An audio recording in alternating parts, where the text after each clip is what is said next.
O convidado dessa semana do podcast Comex Flow é Luiz Fabiano Silva, trabalhador portuário avulso há mais de 28 anos no Porto de Santos. Pós-graduado em Gestão Ambiental Portuária e com seu vasto conhecimento vem administrando também, como instrutor, cursos voltados à área portuária. Em nosso bate-papo vamos falar sobre diversos assuntos, entre eles quais são os desafios atualmente para um trabalhador portuário avulso no maior porto da América Latina, o Porto de Santos, e sobre sua trajetória e experiências adquiridas ao longo de sua carreira. Então fique ligado e acompanhe o podcast Comex Flow.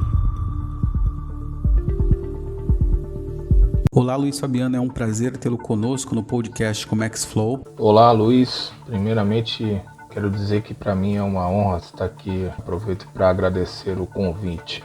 Luiz Fabiano, conta para os ouvintes do podcast Comex Flow como foi o início da sua trajetória como operador portuário avulso. Se você teve algum incentivo familiar, conta como tudo começou. Luiz, minha trajetória dentro da atividade portuária remonta antes de eu trabalhar no porto propriamente dito, né? Pois eu trabalhava na parte administrativa. Depois de alguns anos na atividade administrativa portuária, eu fui trabalhar na indústria. Lógico que em paralelo a isso eu também fazia trabalho no porto, onde eu era bagrinho de estiva, graças aos meus pais. E eu digo graças aos meus pais porque o meu pai era estivador e a minha mãe era filha de estivador. Então tinha todo um contexto para que eu fosse estivador na época. Além disso, os meus bisavós, os meus avós, que eram também da área portuária e eram estivadores. Conheci o trabalho portuário pelo meu pai, facilitou muito. Ele, na beira do cais, foi o homem que me pegou pela minha mão e me levou pela primeira vez no porão de um navio. Me levou também num guindaste de navio, numa ponte de navio, onde eu fui operar junto com ele. E dali eu ganhei uma visão muito especial de porto. Além disso, ele me ensinou muito a fazer a lingada, né? Lógico que a minha mãe sempre dando a entender que eu tinha que ser um sucessor do meu pai dentro da atividade, né? Que eu tinha que ser um sucessor natural do meu pai na atividade portuária. Vendo isso, ele viu que eu levava jeito, acabou me levando para o porto e me ensinou tudo que é o trabalho do porto e graças a Deus eu estou na atividade portuária aí há mais de 28 anos. Devo tudo a eles dois e a minha família em si, né? Tios, padrinhos, que são todos da área portuária. Inclusive o meu irmão também, o Carlos Fabrício, que também é da área portuária, também é estivador. Luiz Fabiano, como é essa dinâmica de ser um trabalhador portuário avulso? Vocês rodam em escala no Porto de Santos. Sabemos que existem várias categorias, entre elas a dos especializados, a qual você faz parte, devido às especializações adquiridas ao longo da sua trajetória no trabalho no Porto de Santos. Poderia dar uma explicação breve? Luiz, a escala especializada é uma escala, primeiramente a gente tem uma escala de um rodízio comum, que é a escala dos trabalhadores. Também possuímos uma escala de supervisores no porto. Essa escala de supervisores é uma escala que visa complementar a atividade, né, no trabalho portuário. Nós somos considerados homens de confiança do operador portuário, então a gente entra somente quando alguma impossibilidade do trabalhador portuário, seja ele no guindaste, nos equipamentos ou na faina de trabalho, a gente entra caso algum problema relacionado a esse trabalhador. Além disso, essa escala de trabalhadores portuários são ambas feitas online, tá? Então a escala é feita remotamente. Luiz Fabiano, acredito que desafios não foram poucos nos seus 28 anos trabalhando no Porto de Santos e também diversos anseios e conquistas. Entre eles, conhecer o Porto da Antuérpia, a oportunidade de intercâmbio para Nova Zelândia, buscando o aprendizado de uma nova língua. Conta para os nossos ouvintes, existem barreiras de aprendizado para quem busca o aperfeiçoamento em um segmento, seja qual for? Eu tive a oportunidade de um intercâmbio para entender a atividade lá fora, um intercâmbio na Antuérpia e em Roterdã, e também tive a oportunidade de aperfeiçoar o idioma inglês na Nova Zelândia em 2015. E neste mesmo ano eu estava me formando na pós-graduação em gestão ambiental portuária, onde fui bolsista pela Marinha. O que eu vejo como barreira, dentro da experiência que eu já passei, é justamente o fato da gente não ter uma verba adequada destinada a treinamento do trabalhador portuário. Fora isso, com relação a acesso à informação, nós temos informações de todos os níveis que possibilitam com que a gente vá atrás para poder fazer alguns cursos. Ainda existe um obstáculo muito grande e uma distância abissal em relação ao que é retido para o que é ofertado para o trabalhador portuário. A gente tem um outro gap muito grande. Nós somos o maior porto da América do Sul, de não termos um centro de excelência adequado para o trabalhador portuário, aos níveis do que vamos visitar lá fora. E diga-se de passagem, são inúmeras as viagens que os empresários fazem, com pouca efetividade para a mão de obra aqui. Estamos sempre amarrados a uma narrativa, mas nunca a gente está alicerçado em uma realidade. Esse é o principal obstáculo, pois falamos de portos 4.0 e não inserimos os trabalhadores portuários dentro de um treinamento a nível D. Eu enxergo que nós deveríamos fortalecer a Fundação Senep, que é o Centro de Excelência Portuária. Ele foi criado na Lei 8.630, que foi a Lei de Modernização dos Portos, mas não foi incluído na Lei 12.815. Que foi a lei que substituiu a Lei de Modernização dos Portos. Então a gente fala muito em capacitação e treinamento para o trabalhador portuário, mas a gente tem ainda a deficiência de não ter um braço adequado para o fortalecimento do Senep. Haja visto que é uma instituição que tem profissionais de um cabedal invejável, desde gestores a professores, todos num nível que o Porto merece. Então, se a gente tem a condição de ter esses profissionais inseridos dentro do Senep, por que não um grande centro de excelência portuária? E eu digo isso, um espaço físico grande, com tecnologias de ponta, do nível que merece o Porto de Santos. Nós somos o maior porto do Brasil e nós estamos deficitários na questão de investimentos na nossa mão de obra, no nosso centro de treinamento. A atividade portuária possui duas ramificações quanto aos seus trabalhadores. Aqui comportam os trabalhadores com vínculo empregatício, os chamados especializados, de diversas categorias, e os trabalhadores avulsos, esses também atualmente intermediados pelo OGMO, órgão gestor de mão de obra, e subdivididos no sistema em trabalhos portuários avulsos, os TPAs, cadastrados e registrados. Você acredita que existe uma defasagem para novos cadastros indiferente da categoria? Acredito que tenha essa defasagem, só não sei quantificar em números exatos. Quanto aos trabalhadores, realmente necessitam de aumentar o quantitativo, não por essa informação. Ela não é externada pelo órgão, então fica muito difícil ter números reais, mas acredito que tenha essa defasagem sim. Por que existe essa defasagem? Tem o descanso de 11 horas, todas as categorias com exceção de uma categoria. Esse descanso de 11 horas ele faz com que, primeiro, você não tenha um nível de engajamento tão alto de determinadas faenas por conta de muito trabalho que existe no porto. Vai faltar gente, porque tem muito trabalho, muito navio, e é uma demanda muito alta. Então se faz necessário complementar esse quadro de mão de obra quando se tem muita atividade, que ainda é exercida manualmente. Então, como no porto a gente não tem uma automação total, a gente tem ainda uma mecanização, demanda uma quantidade de trabalhadores alta em determinadas formas de trabalho. Isso faz com que você tenha a necessidade de ter ainda mais trabalhadores para completar esse pico de trabalho. Além disso, existe entrada e saída de trabalhadores de dentro do sistema OGMO, porque existem trabalhadores que vão ser vinculados, então eles têm que ser desligados do OGMO. Existem trabalhadores que estão afastados pelo PCMSO, Programa de Controle de Saúde e Medicina Ocupacional. Existem os trabalhadores que se acidentaram, Então tudo isso faz com que se tenha uma oscilação dentro do sistema OGMO e você não tenha uma exatidão de número tão grande, Então isso causa um desequilíbrio, colabora para que esse descanso de 11 horas, ele colabora para que haja uma defasagem dentro do sistema. O que se tinha no passado, se a gente tinha a questão da dobra, jamais ia ter a falta de trabalhadores dentro do sistema. né? Então hoje tem a falta de trabalhadores porque foi imposto a questão do descanso de 11 horas, né? Então você tem isso tudo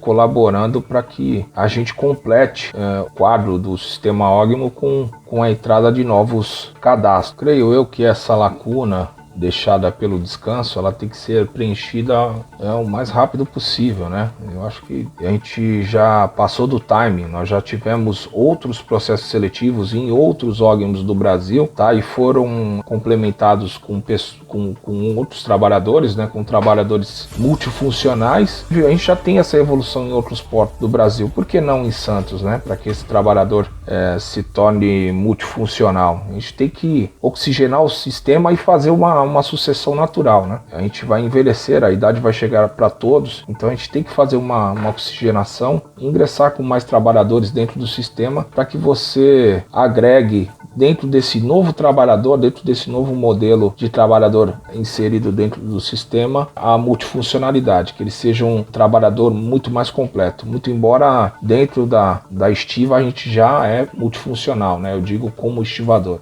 Ao longo da história, os trabalhadores portuários avulsos adquiriram diversos direitos frente à evolução da legislação trabalhista. Você acredita que é necessário a abertura de novas oportunidades de cadastro no sistema?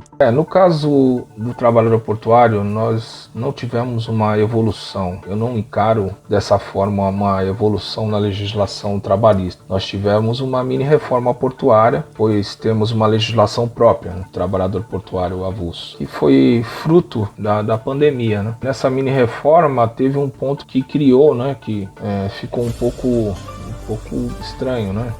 Criou uma rusga quanto à contratação dos trabalhadores por conta de qualquer movimento que fosse feito, ou de greve ou de operação padrão, ou qualquer falta de trabalhadores nos postos de trabalho, né? O que eu encaro que essa mudança fez foi aumentar e acirrar os ânimos, né, entre os trabalhadores e operadores portuários naquele momento. E, óbvio, até os dias atuais tem um pouco de receio quanto a esse tipo de comportamento, já que virou lei. Então não vejo como uma evolução, eu vejo como uma involução. A gente poderia ter tratado isso de uma outra forma, né? Eu falo todos os trabalhadores portuários, quanto a repensar o funcionamento do sistema OGMO e outras formas de ingresso. Eu acredito que também vai acirrar ainda mais os ânimos se a gente colocar uma outra forma de ingresso, como estão propondo, e legalizar uma entrada direta de quantidade expressiva de trabalhadores que trabalham na faixa portuária. É possível enxergar que algumas categorias já estão perdendo espaço de trabalho no porto?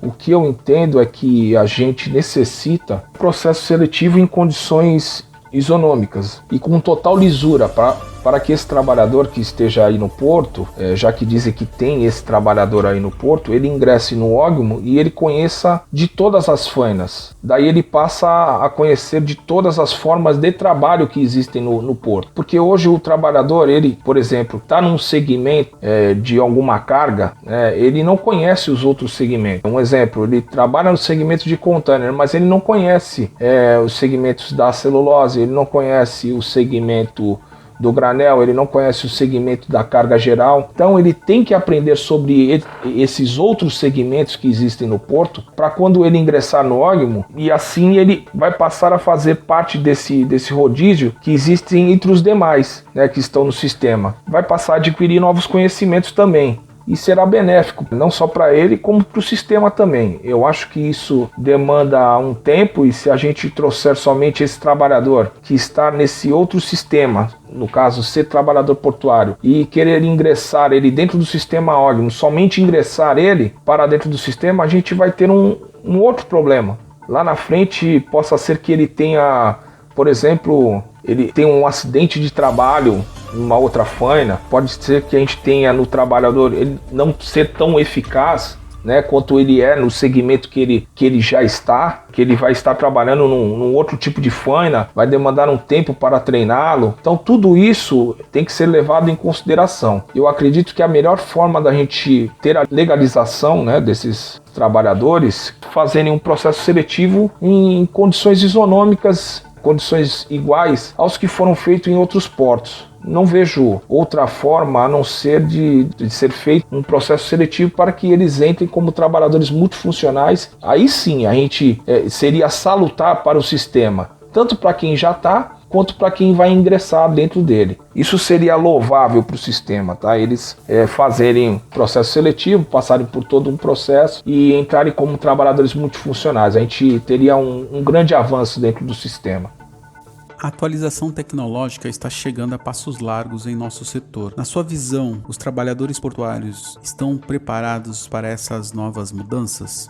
Não sendo repetitivo aqui, Luiz, eu enxergo que os trabalhadores portuários estão preparados para absorver essa tecnologia. O problema todo é que a gente não tem essa tecnologia para dispor no treinamento e capacitação dos trabalhadores. A gente vive aqui dizendo que o porto está 4.0, já chegou a internet 5G. O que eu acho é que a gente precisa ter efetividade para a vida do trabalhador e não vejo isso tão presente aqui no nosso cotidiano do trabalho portuário. Muitos colocam que o porto está numa condição tecnológica muito avançada. Eu até concordo, mas eu volto a lembrar que não existe uma automação total logística. E para que fique bem claro para quem nos ouve, que não existe uma automação total de equipamentos, que eu digo, de equipamentos de superestrutura, ou seja, os equipamentos de zona contígua do cais, os portainers, os transtainers, heat stackers e vários outros tipos de equipamentos que tem, eu falo aqui pelo Porto de Santos, né? Que tem aqui no Porto de Santos. Possa ser que no futuro eles sejam até automatizados, né? A gente não pode nunca duvidar disso. Como não possam ser automatizados se a gente já tem em outros portos desde a década de 90. E os trabalhadores, e aqui eu digo que os trabalhadores estão preparados para essa transformação, porque eles já estão acompanhando há algum tempo, né? Agora a gente tem que preparar a outra perna, né? A perna da infraestrutura. A gente precisa urgentemente, para ter uma automação da porteira para dentro, a gente tem que ter a perna da infraestrutura também acompanhando as evoluções, né, tenham portuárias, que a questão da automação era uma questão até logística, não é portuária. Quando a gente vê automação no nível de Roterdã é porque a hidrovia está funcionando, que a ferrovia está funcionando, que a rodovia está funcionando, então toda a logística, toda a cadeia logística está funcionando. Quando você coloca aqui que é simplesmente um equipamento, né, para dizer que você tem automação e você vai ter um escoamento adequado da carga, você tem que ter, né, um escoamento adequado da carga, você tem que ter um recebimento adequado da sua carga para poder fazer esse giro completo. E possa ser que um terminal vai estar tomando prejuízo e ele não vai estar tendo esse lucro. Então a gente tem que tomar muito cuidado com a questão de dizer que o porto ele é automatizado, né? Então tem muitos que pregam que o porto é automatizado. Eu digo com todas as letras que o porto ele é mecanizado e eu sou operador de equipamento. Eu estou lá, eu estou em loco. Então eu sei o que realmente está automatizado no porto e o que não está. Aí eu não vejo isso dentro da operação portuária. Eu vejo que existem novas tecnologias embarcadas dentro dos equipamentos portuários, mas os equipamentos se movendo sozinho, ainda não temos isso. Vai demandar um bom tempo para a gente ver isso aqui no porto, né? A gente tem que ter uma movimentação bem alta para fazer jus ao investimento de capital. A gente tem aqui no porto, né, a questão de ter equipamentos que fazem armazenagem remotamente, né, de uma cabine. Agora, ter uma automação total, e volto a lembrar que equipamentos de armazenagem, não de movimentação ship to shore, navio terra, tá? E também a gente tem equipamentos também que fazem por acesso remoto movimentação de minérios. Ela é feita por acesso remoto. Faço lembrar que existem 3 níveis de automação para chegar a uma automação total, né? Você tem o primeiro, que você tem o equipamento, que ele é automatizado, ele tem tecnologias embarcadas, né? Mas que tem a tomada de decisão, ela é feita pelo operador, né? O start é dado pelo operador. Depois um segundo estágio, um segundo nível que eu entendo, o nível do operador ele vir para a sala de acesso remoto, né? Então ele já não está mais inserido dentro da cabine, ele está fora, ele está dentro de uma sala de acesso remoto. Isso é o segundo nível, né, no caso. E o terceiro nível seria a automação total, que seria o equipamento ser controlado, a operação através de algoritmos, né? Como a gente vê aí já funcionando em outros portos no mundo. Então a gente tem aí a questão de, por exemplo, o Jebel Ali faz o armazenamento dos containers em garagens suspensas, né? E por algoritmos, né? Movimentações nos portos feitas por algoritmos, muito embora Rotterdam passou os trabalhadores trabalharem por acesso remoto, né, entrarem somente na exceção, né, no caso da operação de equipamentos. Mas o que eu aguardo e o que eu acho que os trabalhadores também estão aguardando ansiosamente é essa tecnologia vir para que eles possam realmente serem inseridos dentro desse contexto. Eu principalmente estou muito ansioso. Sua história mostra que você é um portuário que buscou e busca se capacitar ao máximo no setor, além de passar o conhecimento adquirido, pois possui uma visão do futuro do nosso setor. Gostaria que você deixasse uma mensagem para os nossos ouvintes que têm o interesse de trabalhar em nosso setor, seja qual for a área de interesse. Luiz, o que eu tenho para aconselhar a quem está chegando, primeiro, que nunca deixem de estudar. Segundo, que o futuro do trabalho portuário está na mão de profissionais multifacetados. Terceiro, que o porto ele é uma atividade de meio e ele é uma zona fronteiriça, então você tem que ter um outro idioma. Então você tem que praticar o inglês, né? Você tem que fazer o inglês e qualquer outro idioma que tenha interesse em fazer. Quarto, nunca desista dos seus sonhos, né? Se você tem um sonho de trabalhar na área portuária, que você nunca desista, tá? Que você persista. Quinto e último, hoje nós temos as soft skills, né? Então, além de ter as habilidades técnicas, a gente tem que ter também as soft skills, né? Que são as habilidades que você tem que ter para se comunicar, ter soluções de problema, lidar com pressão, ter autoconfiança, atitude positiva. E as soft skills elas vão potencializar muito melhor o dia a dia laboral desse futuro profissional que vai ingressar na área portuária. Estamos chegando ao fim do podcast Comex Flow dessa semana. Gostaria de agradecer a sua participação em nome de todos os nossos ouvintes. Muitíssimo obrigado por ter me deixado à vontade no Comex Flow. Posso te dizer que estou orgulhoso de estar aqui. Parabéns pelo Jornal Portuário, parabéns pelo projeto do Comex Flow. Um grande abraço aí e fique com Deus.